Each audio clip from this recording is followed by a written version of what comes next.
Hey, hey. So finally, Sweden has decided that we can have spring. At least one day. There's nothing better to do when it is this great weather than to be out by the runestones. I actually got a pretty funny message on Instagram by one of my followers. Up here somewhere, I will put it. And he basically asked me if it's true that did the Vikings actually snort drugs from little tiny spoons on their belts up into their nose? And I was confused. So today I thought that, hey, let's talk about it. I asked him where he had gotten that information, and he came through and showed me a link to something he had seen on Facebook, and I happened to find the article which that message was based upon. So I ended up reading the whole article, and it's pretty wild. So let's talk about it. What were these tiny spoons actually used for, and did they provide the Vikings with something funny enough to hallucinate about things like these? So let's dig into it. Let's teleport to the Moose Lady Academy. Testing, is it working? Something I want to make really clear going into this video. Like, I cannot state it enough. I am not here to make one of those like debunking videos where I am proving some stupid people wrong, right? That is what my Ancient Aliens video is for. Yeah, but seriously, I'm not here to criticize the authors of this article because they are only presenting a theory. I am here to have a discussion with you guys. Also, speaking about you guys, you are almost 2,000 on my channel right now. When did this happen? Thank you. I really think that the article has such an interesting view on things and presents such an interesting topic that I want to discuss a bit further. And I think that most people don't actually look beyond the clickbait link to the article where it says Vikings confirmed sniffing all sorts of stuff on small spoons that we have found. So what we're doing is that we're taking a closer look into what is this article talking about and my thoughts about it. So first off, I want to talk about war culture.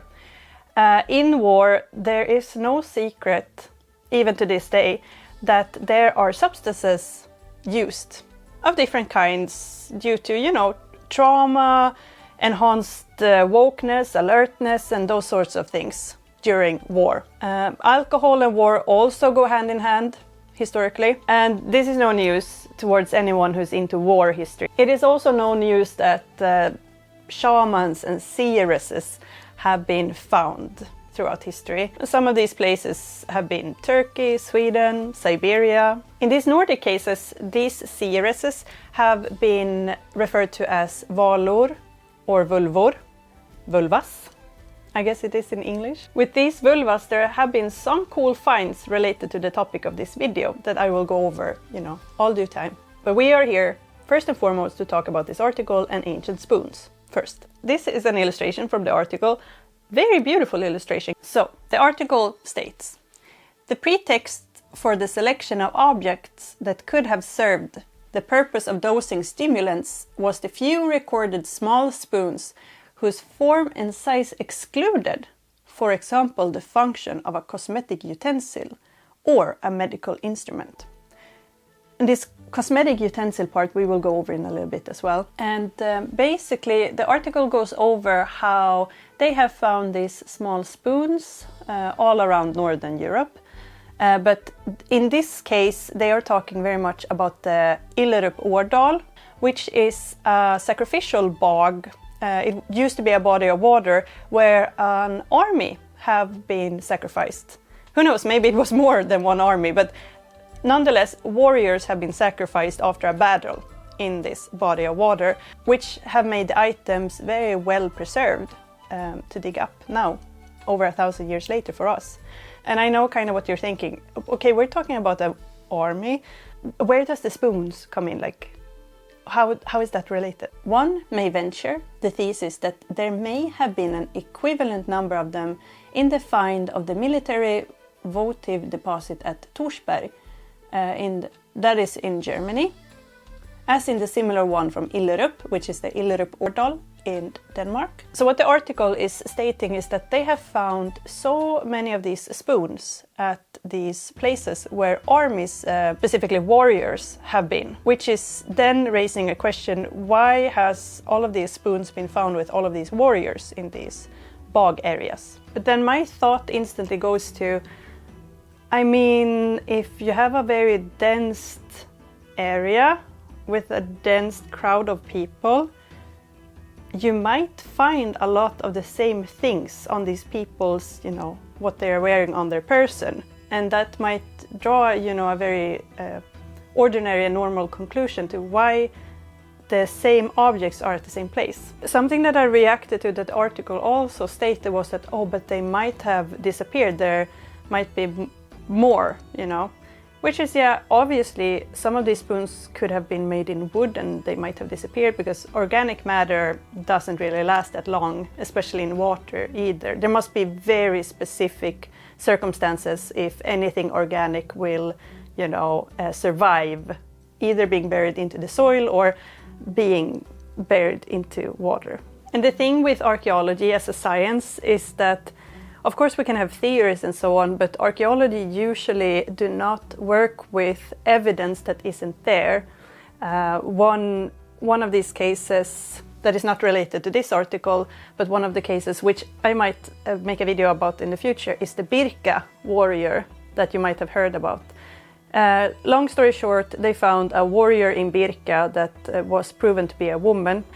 That was too much of some of the men within archaeology. And they started working off of the presumption that, oh, but this must just be a slave woman that has been put on top of the real warrior skeleton, which would then be a man.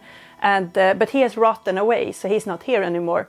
And I will say, as I do with cases like that, when people try to reach so hard, in archaeology, we do not work with things that are not there. We work through items that we can find that are there, and then we try to, you know, do something with it. So even though I do not think that in this case, in this article, it's not a stretch to talk about like, there must have been more spoons. Like, obviously, we have not found all of the spoons there is from the Iron Age. And then continuing on with this thought pattern about like, we have found so many spoons in this area, in these bogs where these warriors have been sacrificed. Why is that? And the thing is that that would be like a grand mystery if it weren't for all of the other spoons that we have found in all of the other places around Northern Europe. And these spoons, they have been found in households, in graves, and they have been found together with both men and women. So there is not really a pattern as strongly as suggested in this article. So these types of spoons have been found with men and women that are not part of a large army.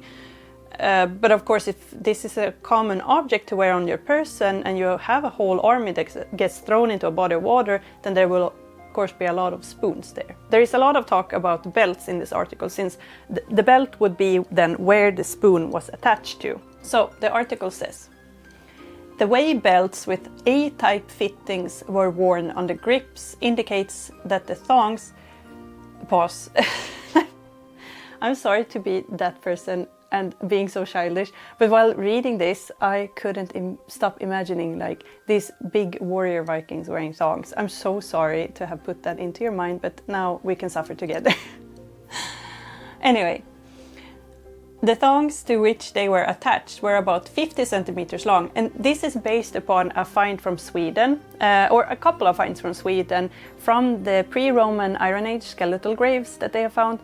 And in these reports it states that they have found these cords around the skeletons, specifically from the buckle through which they passed. This means that they could easily have been lifted to the face height. And what they mean then is that these spoons that were attached, they could have been then lifted to face height pretty easily, because they had like around 50 centimeters long of a string attached to them. So what I did was that I put this little thing out, because I want to see. 50 centimeters to me is so short. They would have probably had their belts around here, right? And if I am, and this is 50 centimeters just here. If I'm sitting down, then yeah, if there's a spoon attached to here, it would make sense. Wait, I have a spoon even. So we have 50 centimeters, let's see. Like, it is in face height. I am not, like, if I stand up, I'm not sure what you're catching, but it wouldn't like go up to my shin even. It goes to my collarbone. And I'm not that much taller than an average man during the Viking Age. Or like if I stretch out it wouldn't, but I guess like it is possible. It goes to the face, of course. But my thought is that we do not only have a nose in our faces, we have a mouth, we have ears, we have like all sorts of things. If it were to go to the face. Which is a very, very suitable place for a spoon to be, right? Organic material deteriorates so fast into the earth. Like how we even know about clothing and hairstyles from the Scandinavian Iron Age comes from art styles like crafting, like from rune stones, picture stones, those little, we call them guldgubbar. It's like these little golden portraits of people. And on there you can see like hairstyles for men and women and clothing and so on. Most of what we know about the clothes and hair from the, so to say, Viking Age or Iron Age comes from art. It doesn't come from us finding these garments all too much. We do have textiles from the Iron Age. And the oldest textiles in Sweden, the Revsundslisten and the Överhågdalsbonaderna, they were never buried into the soil. They were kept in a church, hidden away, which is also how runestones have been preserved as well. Many of them have been kept within churches. So what I do when I run into these issues with finding source material, which is not on the authors, it is on that I had troubles finding them. It happens sometimes. So I went down rabbit holes. So what I did is that I searched through the Polish text as well. I translated it and I also searched specifically for the numbers quoted in the text, you know, like percentages, numbers mentioned in the article, and I compared them to the source that was also quoted on that page. The article had the number 300 and then quoted a source, and then I looked up that source and I searched for 300 and I translated it.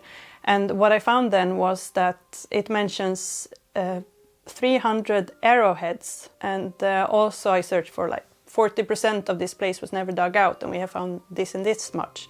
So I searched for that. What I find odd is that I cannot find any of the examples of the article really. Not even within my own country, not through the Norwegian examples, not through the Danish examples. I can write well enough Danish and Norwegian as well by speaking Swedish in order to like find different things much easier than if I were, for example, writing in English and searching for it in English. So that is something that really threw me off, that I cannot find any of these example spoons that I'm looking for. As stated before, I had to be a little bit more creative when it came to the Polish sources. And one of the sources is Jörgen Ilscher, and he's quoted in the article. So what I did was that I went to the Polish source and I searched for Jörgen Ilscher just to see what had he said specifically in this article. He is talking a lot about weapons. So he talked a lot about arrowheads and spears and so on, but no spoons. So in this source article, it talks about how parts of the belt and its accessories have been discovered. But it also says that because the organic parts, primarily leather and textiles, had decomposed, interpreting the function of the belts, the main belt, the sword belt, as well as the belts that were part of the harness, was difficult. And this is kind of what I'm talking about, like this organic material, it vanishes, like it disappears, it's not there. So that is why I'm so interested in this theory about the spoons being connected to the belts through a cord. So what I was searching for was actually, is this just a theory made up by the authors of this article? The whole like spoon in the cord and the belt, like that combination, that puzzling, which is, you know, it's a theory on its own, absolutely. But what I wanted to see was if they had actually ever found this type of construction where a spoon had been attached to the belt and was attached through a around 50 centimeter cord from the belt to the spoon. And then they went over the finds themselves specifically, and this is from Ilderup, what they have found. The belt type suits consisted of the following parts: a buckle, belt fittings and its ends, and objects suspended from the belt, like flint, a knife, an awl. An awl is a tool that looks like this. It is made to like poke holes through things. Tweezers, a key, and so-called Polish type flint. A small bag or pouch was also suspended from the belt, in which there were a fire-making stone, a comb, wooden toothpicks, small tools, pieces of metal, gold, single beads and pendants, coins, pebbles and dice. And then they go over, like, in one of the largest concentrations there were 39 different buckles, 16 flints, 11 combs, 24 knives.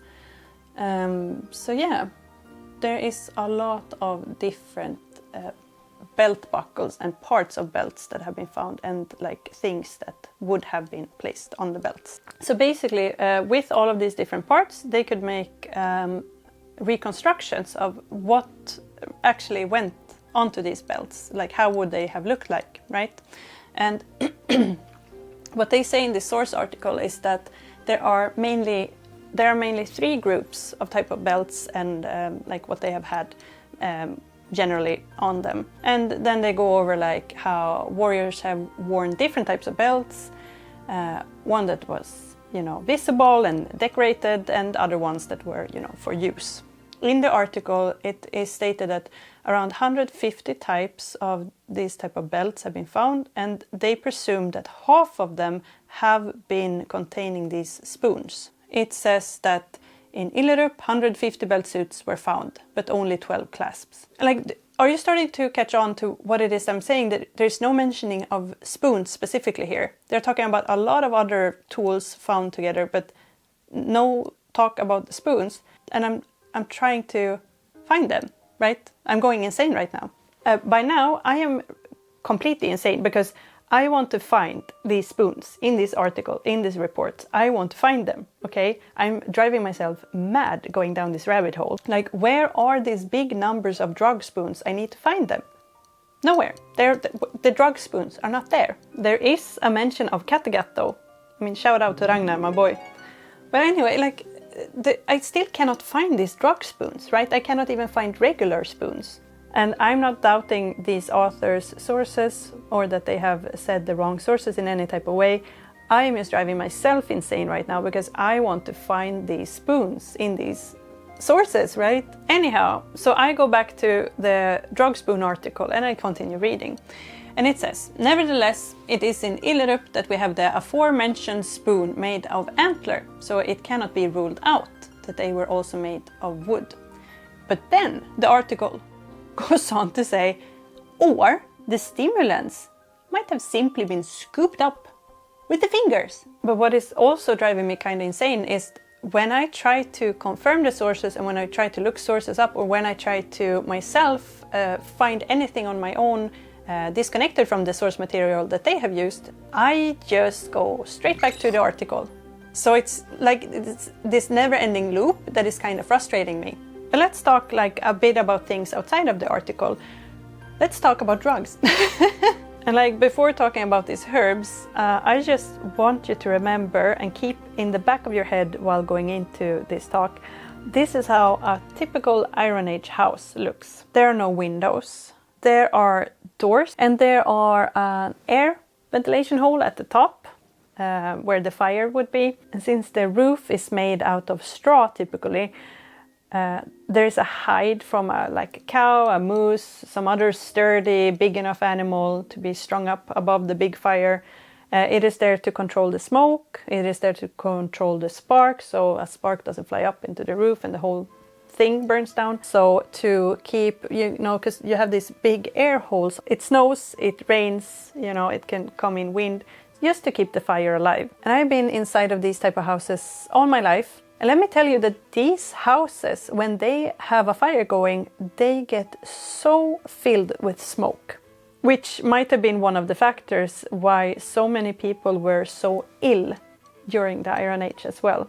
Point being, these houses are smoky, and that also explains the type of drugs that they have found from the Iron Age. And I do not count in like alcoholic beverages, I do not count in mushrooms and fungus of different sorts. That's also for another video. And there are 2 main ones that stand out. In one corner we have henbane, and in the other corner we have cannabis. Yep, you heard that right. And the cannabis was found in this grave. The Osäberg ship burial, one of the most fanciest burials we have found from the Iron Age.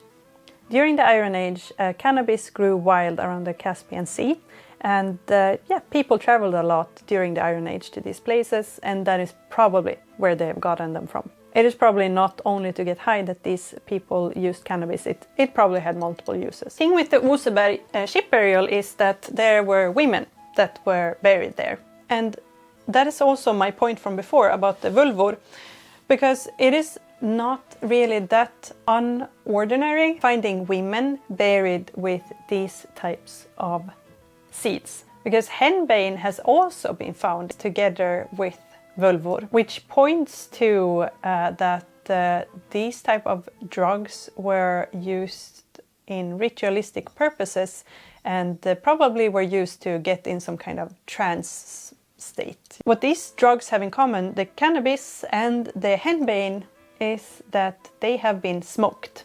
Maybe not in the way that we are used to today, you know, where you roll it up like this, like a cigarette, but probably they have been put into a fire and then like the airwaves out have been closed off, which would create the perfect environment to get very, very high quickly. A funny side note is that henbane in Swedish is bolmört, which literally translates into smoke herb. But the effects of henbane, there is a type of confusion and forgetfulness connected to the side effects of henbane. And this is very on point with the deity Odin, if you think about it. Because Odin's biggest fear is that his ravens will go missing. Hugin and Munin, the names, translates roughly into thought and memory. And Odin is the one exception to the rule that women were the ones using this ancient form of Scandinavian magic, the seder.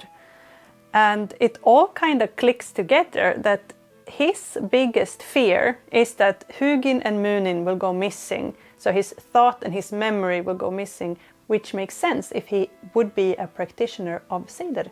This type of scene with the smoke and everything is actually depicted in popular culture. In the Northmen, they have this scene with a boy and his dad, and they are doing some type of ritual where they start hallucinating. And it's very smoky and fiery in there where they are doing this thing. One of the side effects of using henbane is violent rage, which, I mean, it is suitable if you are some kind of soldier or warrior. And henbane's effects, it can last for days and days. Other side effects of henbane includes dry mouth, thirst, dilated pupils, facial flushing, fever, hallucinations. And now when we have talked about these drugs, let's go back to the spoons. So what I answered this person who wrote to me asking about this article was, I was kind of laughing because from my understanding, when I didn't look into the article more thoroughly, my understanding of it was that they were talking about something called ear spoons, örslev. And these ear spoons, they were used as hygiene tools. I will put a couple of examples here. And they were usually found together with like tweezers and such things. Like a little hygiene kit, if you will. So basically, these things, these are the modern ear spoons. Funny. One funny side note is that there's a place in Denmark named Ørslev. They must have really, really clean ears in that village. So I looked at the spoons of this article that was way too big to fit into anything else than an elephant ear. And I made this for you. So I hope this catches on the camera. This is a normal teaspoon today. And what I've done is that I marked it. These blue places, they do not exist. And the silver place here, this is the measurement of some of the spoons in this article. And as you can see, I mean, it is too big, but it's also very small at the same time. And what really infuriates me when I try to, because I like figuring things out, I like diving into things and learning about things, and I couldn't learn too much from the source material because I could not locate I could locate the graves in Sweden, but what's throwing me off is that they do not have the same ID as in this article, the graves. And I don't know if it can then be the same graves, or are they using an older ID for the graves in the article, because the source is from 1950s. It is the same archaeologist that has written the 1950s report that they are using, and she has examined these graves as well in the 1940s. So it is the same archaeologist, but the conclusion is not the same, and I cannot confirm if it is actually the exact same graves that she has written in her other source from 1950. It is like, it's an antique by now, and it's hard to find, it's hard to come by. However, I am wondering a little bit about the digestion part in this theory. Because if we are and I am assuming, because they are talking about spoons, they have this illustration here, they are very heavily insinuating that it would be digested through the nose, these type of drugs. So how would that happen? Like we have this small spoon here. Oh, I'm getting all blue on my fingers here. I'm just thinking, how would it happen? So would we inhale the herbs then? We don't have a small lighter as we do today. And like henbane, for example, you would have to breathe it in. And it seems a very big task to like do this big fire and then somehow transfer it like to these small spoons in order to like smell the smoke of the henbane. I don't know, like during these times it seems kind of like a stretch. Why I'm not including like eating the herbs, which would be like a given theory then, it is because of the implications in this article that the spoons were used to like up by the nose, you know. That is the implication that they are giving through this article. So that is what I'm working off of, you know. Well, I definitely didn't have to do something and I walked out forgetting the microphone on my shirt. So I looked like I was a news anchor out on the town. I am very introverted, so it's very, very traumatic experience for me. Anyway, back to the video.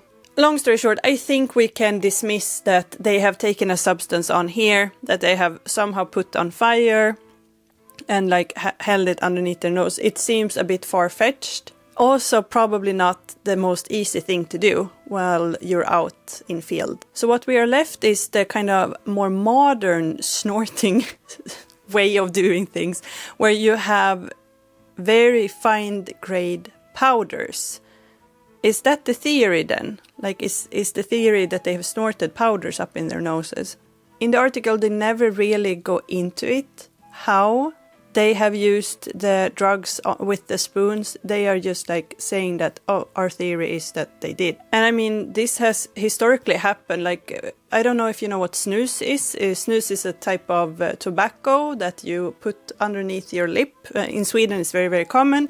In the rest of the world, it might be illegal. I don't know, but here it's very, very common. The old school way of snoozing was that you had a fine grade powder that you then took underneath your nose and snorted up like that. So the snooze went straight up, the tobacco went straight up in your nostril instead of underneath the lip. But again, then it was also like a fine powder, and we don't really have evidence of fine powders from the Iron Age like that. The options are, of course, like as with any other consumption, I could take coffee in this that isn't fine grain coffee. I could just take coffee and snort it up my nose. Putting something that is not a very fine powder up your nose, does that make sense in the context of things? Am I more likely in 2025 to take a spoonful of coffee and shove it up my nose and breathe it in instead of just taking a coffee cup and brew it and drink it, you know? I have talked a lot about henbane now. More henbane has been found than cannabis, but also because the type of drug that cannabis is and its side effects. Because the side effects of cannabis would be the THC in cannabis also disrupts functioning in the cerebellum and basal ganglia, which regulate balance, posture, coordination, and reaction time. This is why people who use marijuana, for example, should not drive or may experience problems with playing sports or engaging in any other physical activity. I mean, you all know the whole weed stereotype, that it's just a bunch of guys sitting around getting hungry on a couch somewhere, getting lazy. Cannabis would be one of those drugs that would not really help you out in the field while you're standing there with an axe or a sword or a spear, you know, where it really, really matters what you do next. It's a bit more on the line than, you know, a soccer game, for example. Another thing that makes me a bit skeptical of the whole using a spoon with henbane, for example, which we have gone over, it is that if you were to consume it, let's say that they did grain it up, they powdered it up, and then they put it on their little spoons and they put it up their noses. Henbane is so incredibly poisonous. Taking it in a powderized state through the nose directly, not just the smoke of it, but like directly the whole thing, I also don't see how you could win a battle if you're dead. As earlier stated, the article is very cautious in mentioning how exactly that they believe that these Vikings or Northmen or, you know, Iron Age warriors have consumed these drugs with the help of these spoons. But they are pretty loud with the use of the illustration, which, you know, hints that they have used it to snort it up, and I don't see how it would help in battle if you consume it that type of way, is what I'm saying. And this kind of smoke thing, it doesn't just go for the Nordic countries or Northern Europe. In ancient Rome, they have used opium, they have also used all kinds of drugs, and they have consumed it by eating or it has been smoked. There is also no mentions there of spoons being used in any capacity, or, you know, that the consumption have somehow gotten into the nose any other way than just, you know, breathing in smokes or fume and such. But if not hardcore cocaine spoons, what are these spoons that they have found them? If we don't go with the whole thing that they are camping spoons they have just used to eat, and they are not hygiene articles that they have used to somehow clean the dirt underneath their fingernails somehow. There is a very interesting case coming out from Isle of Man. They have found these beautiful spoons that have probably been used in ritualistic context, and some even claim that these spoons have been used to, you know, predict the future and so on. They are very beautiful and they do have a very significant look. They are not just, you know, your ordinary little teaspoon. I guess you guys will just have to see my whole wardrobe before I'm done with this video ever. I just came back from a lecture at a kindergarten where I talked about ancient stones, and they got me these beautiful flowers. How lucky am I? This video has taken me way too long to make because I have gotten all kinds of sick in between. I'm sorry about that. And I was actually in the process of editing this video when I wasn't happy with my conclusion. Because my conclusion basically amounted to absolutely nothing about the spoons and what they are and like what is my take on it. It didn't sit right with me that I couldn't find anything about these spoons, and apparently they have found so many of these spoons at these very, very like well-known and very famous examples like Illerup. They are said to have found so many of these, particularly like these small spoons, right? And it didn't sit right with me that I couldn't find anything. And I couldn't stop obsessing over it, because when I hyper-focus and I zoom in on something, I cannot let it go. And I wasn't happy with how this video turned out, where I was basically lifting my shoulders and saying, I don't know, I can't find anything. And I was walking around for days thinking about how I didn't like the ending of the video.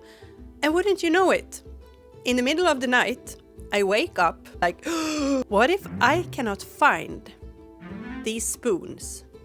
Because they're not like these other spoons, like the ear spoons that you find either like in a big ring together with other things like tweezers and stuff like that, like a little hygiene kit. What if it is so that these spoons are actually not something that is placed on the belt?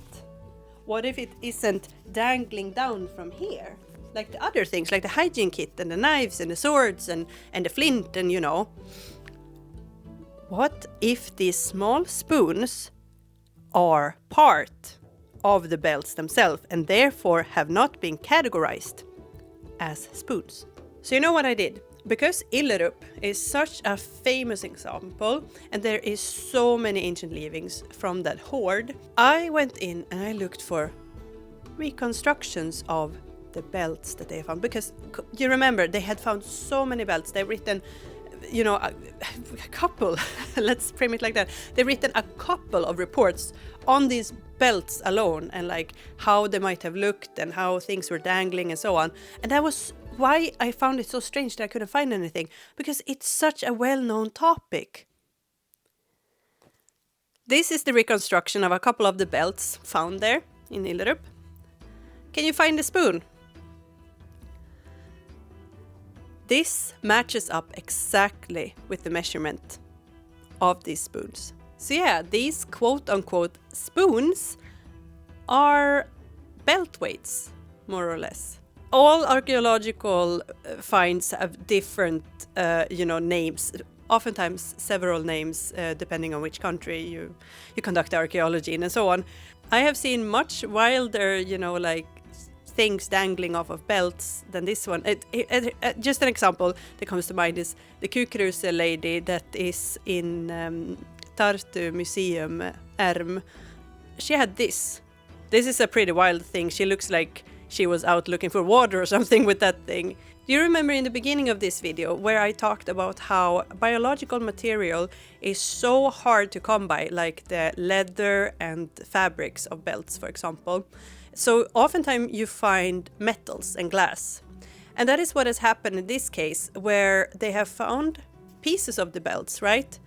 And outside of its context, when you only see this piece of the belt, it looks like a spoon. Of course. But when you put it in the context, it looks just like a decorative detail on a belt to make it much easier to pull through. Like we still have these, like if you look at my belt now, I have this thing here. This might be look like some kind of like a cloak needle if you found it without all of this other stuff to the belt, right? And that is why I couldn't find anything on these spoons, because they are not considered spoons. They're considered parts of the belt. There are several different takes on this type of, belt accessory. Here is a Roman belt with a lot of these types of things just dangling down. If you take away the belt itself and you only see these small details at the bottom, then of course you will be confused. In the case of these small spoons, of course they don't make sense as spoons. They are too small to be like eating spoons, which made me also so confused. But I thought maybe a hiking spoon, whatever.